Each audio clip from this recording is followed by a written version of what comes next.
the big pick and play, I think, shift that we did was from, I think, 2, 3 years ago to this year, and I've talked to you about this before, but we kind of we changed the makeup of the game.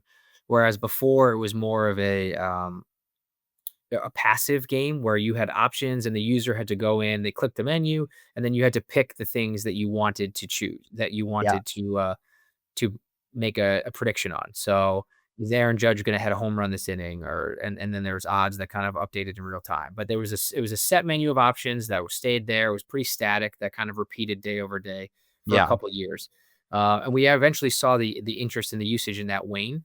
So we kind of thought, went back to the table, had conversations internally with our partners, and thought, what can we do to make it a more proactive experience? So instead of having the menu of 15 different things you could do, why don't we ask one question and say and kinda and hit the user with it. So you just have to click a button and answer yes or no. That's not 6 clicks to kind of find something, surface something, and then make your own decisions, which I think is very still resonates with, like, a very deep and, power user, as we would call it, who still have the use for that. But how do we bring more people in and kind of get, a bigger audience who kinda use it, day over day? And that really worked, and I think we saw a huge jump. I think it was, like, something like 30% growth this year, in pick and play Nice. usage from users' perspective over the course of the baseball season, with that new, proactive approach that we were able to kind of hone and change and iterate over the course of the season once we kind of saw what questions resonated more, what questions, um, kind of hit a chord with our fans over different points of the game, different times, that we were watching it. And I think that's kind of stuff is what I love, because we can kind of continue to build on it and do even more for next season and for the next season that's coming right now.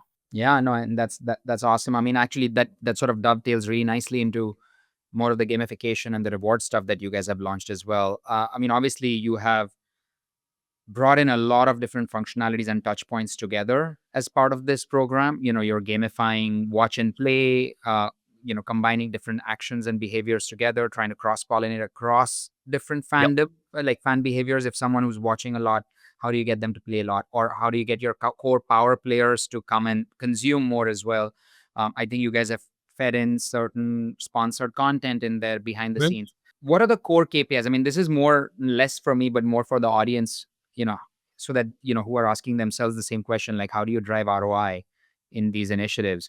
What are the core KPIs that you guys think through, whether it's retention, acquisition, monetization across these types of initiatives? Yeah, I think the short answer is all the things you just said, but I think from a simple perspective, we were able to monetize, through direct to consumer subscriptions and advertisements and sponsorships. So more top of funnel users and fans that we get to come in and then push them down the funnel so they spend more time with us, the more impressions and that we can, be able to generate and monetize from that perspective. So and that's across whether it's TVE or direct consumer user. So I think the point that you're driving towards the rewards was, when I first spoke to you about it, is we have a lot of these great functions and ways to watch the game that could be seen while it's in our own ecosystem and kind of has the Yes and now Gotham branding around it, um, as discrete pieces and choices that a user can make. So how do we incentivize users to watch different pieces of content, engage with different things and features and functions during the game? And then if you're a fan of one or two teams and you have, a TVE package that includes both MSG and Yes, and or you have a Gotham all you can eat package, we call it, where you can have Right. access to all the teams. How do we kind of cross viewership and cross pollinate those viewers? So the rewards program to us was like a really nice way to have connective tissue across those different things.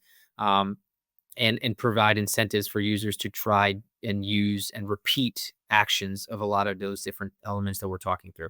So I think from an acquisition perspective, I think maybe it'd be less acquisition to the actual platform itself, but more acquisition to each of the individual pieces and products that we're offering throughout the service.